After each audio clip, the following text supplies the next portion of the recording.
There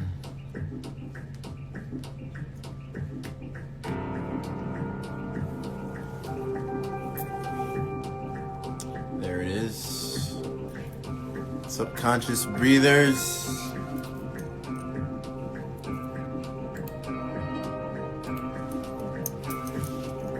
What's going on? Today's topic is December 21st and false prophecies.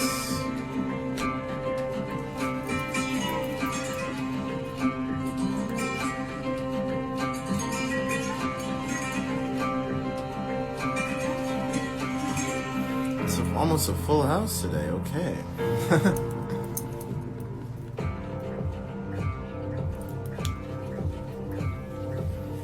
I think I know what I'm going to title this afterwards instead of December 21st or false prophecies. What's going on? What's going on? So I guess we can start. False prophecies are what's good. You know, a person saying this is going to happen, that's going to happen, that's going to happen. So there was a time when I used to be deep into conspiracies, and if you go look up this person named John Titor, who is known for time travel, if you will. Hello. He's known for time travel, and he predicted 9/11, but even before that, the reason why he came back in time was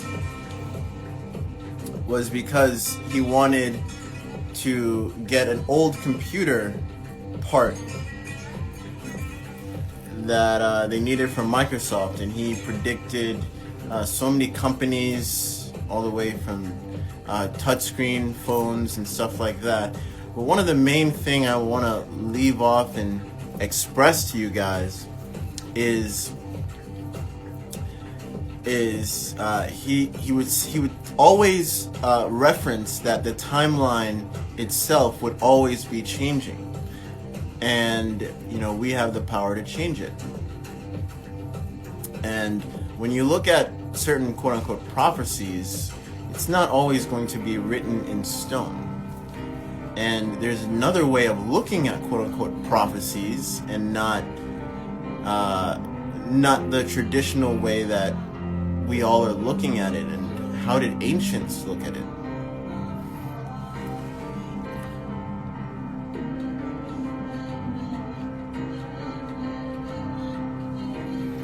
Will you save this live? I'm currently at work. Yes, I will save this live. All my lives are saved. No worries.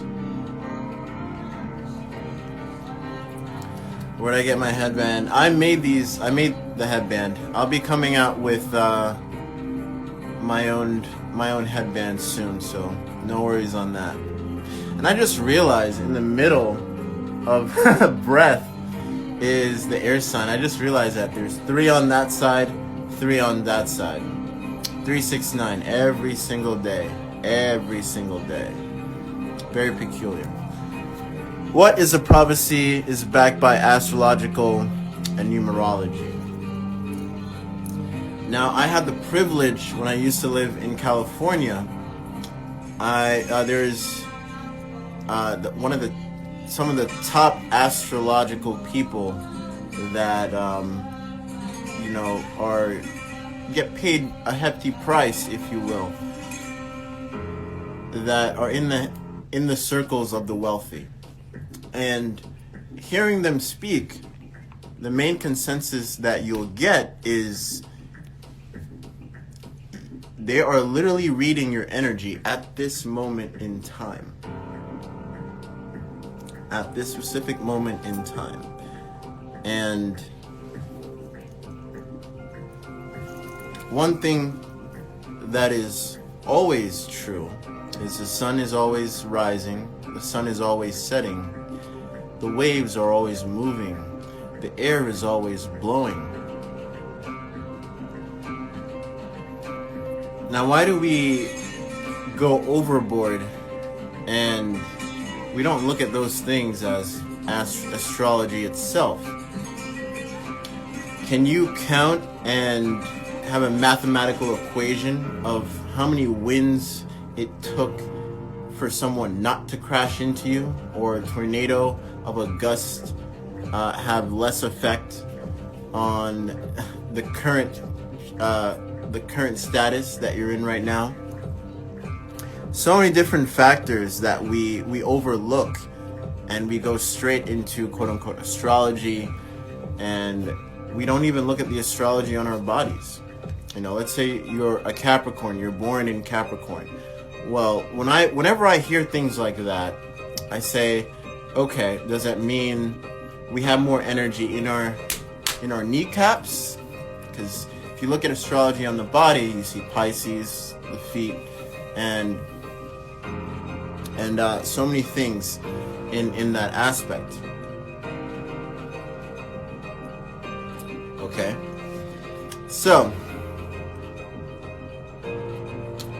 when we look at prophecies and the people who always talk about them, you kind of have this notion of, are they contradicting themselves? Because didn't they say time is truly a man-made concept? And that's another way of looking at quote-unquote prophecy. Maybe it's to heighten your awareness of time is meshed into one fabric of perception, and not as how we truly perceive it. But if you look at the Philadelphia experiment, and when quantum readers look at the Philadelphia experiment, they will tell you, every single one of them will tell you, no, they are still there.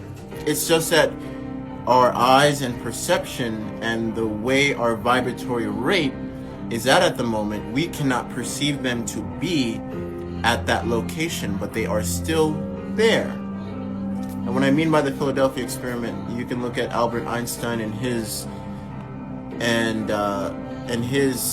experiments. And what happened was, a group of men on the ship just literally disappeared. But what was happening is they are literally vibrating in a different dimension of reality. Now, when I quote unquote got awakened and I sat down 2012 for the first time and actually was aware of my breath, went into a nice meditation, and actually I was guided by Bashar, if you guys are familiar with the channeler Bashar.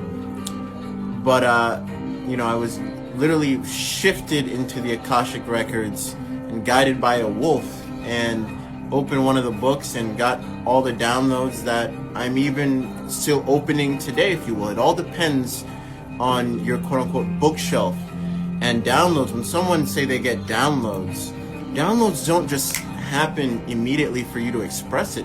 It will probably take time in terms of expanding your bookshelf, and one day you just might wake up, you're like, whoa, I remember that time when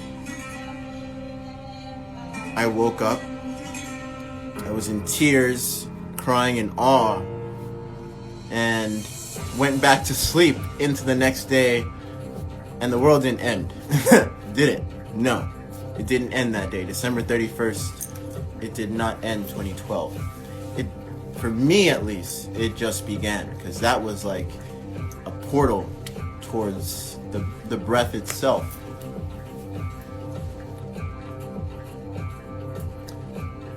So I find people really contradict themselves when they truly say time is a man-made concept. Okay, so why are you focusing so much energy on this one point in time when in actuality there's only really truly now?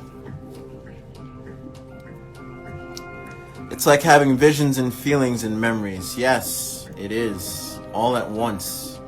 And words truly cannot fully express what I've experienced in that moment. I'm still at awe. So let's go back into that perception of reality when it comes to time and quote-unquote prophecies, right? And, you know, when you hear certain quote-unquote alien channelers, if you will, specifically people who have proven themselves, you know, I find that what they are truly doing is giving more awareness to a pinpoint precision within our field of awareness, including quote-unquote time and measuring time, that we can harness certain energies from it. So let's say 3:33 or 3:33 a.m. or p.m. would be a great time to meditate. 11:11 would be a great time to meditate, and see what you can truly tap in on those specific moments in time. But here's what also happens when you have so much consciousness focused into a specific point in time. The energy, of course, yes, it may raise into a certain frequency in itself on that specific day. And when it does, that day may feel real different or just another day, depending on how high you're vibrating as well. Even when a new moon.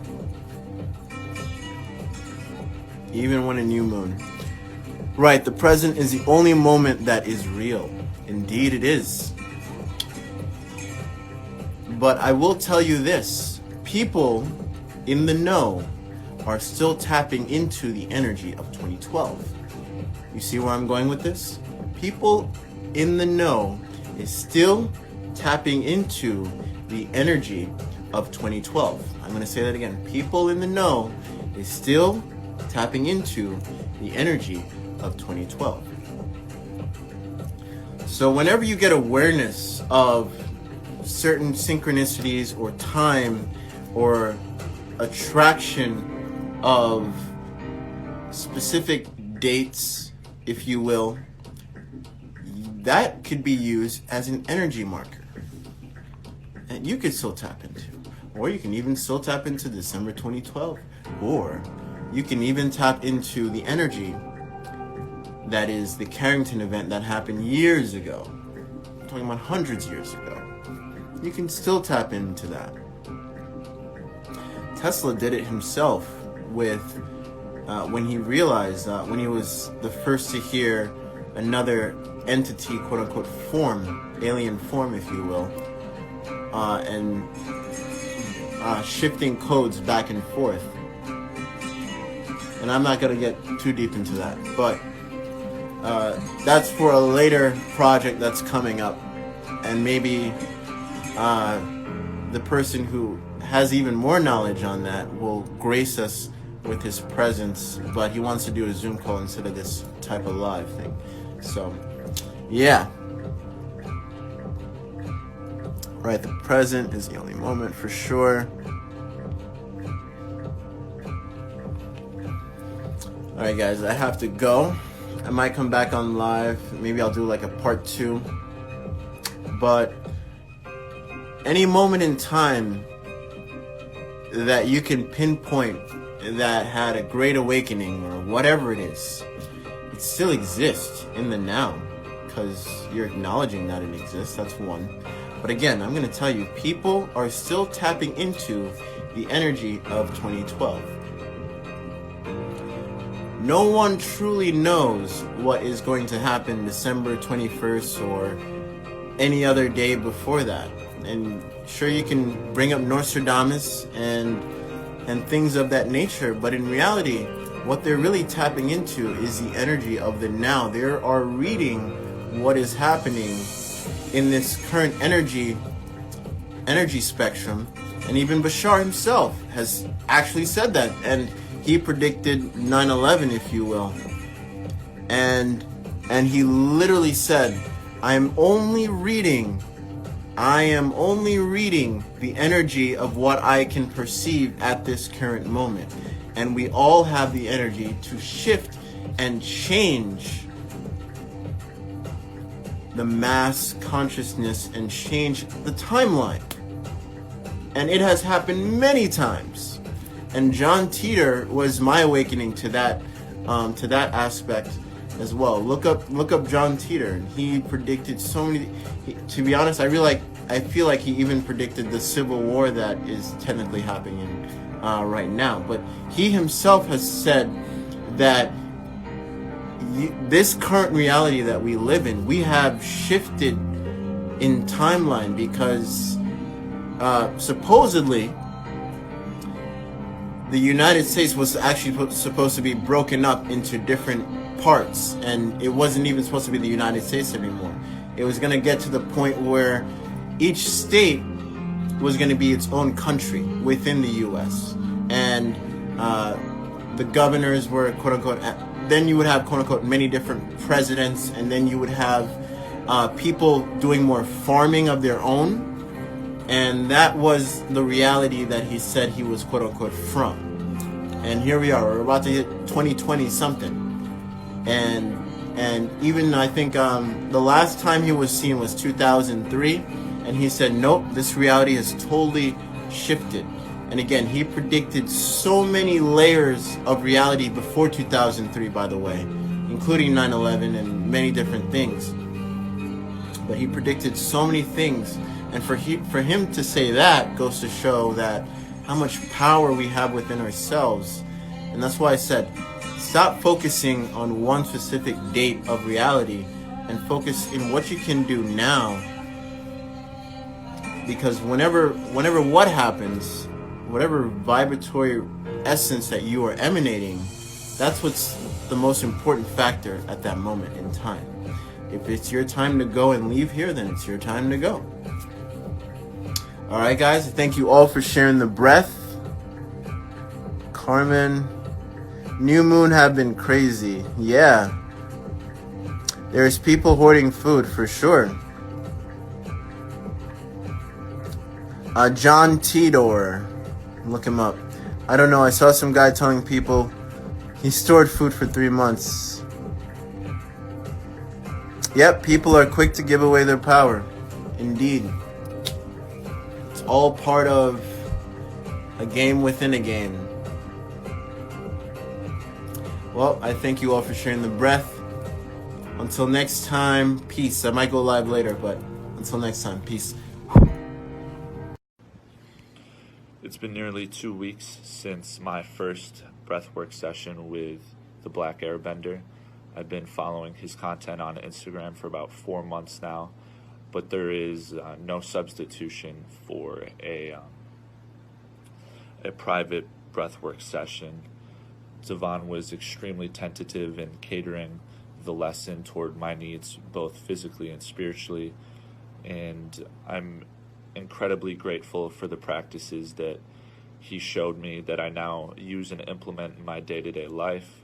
I immediately experienced the range of benefits, increased of quality of sleep, and just my general quality of breathing, because I suffer from a variety of respiratory issues.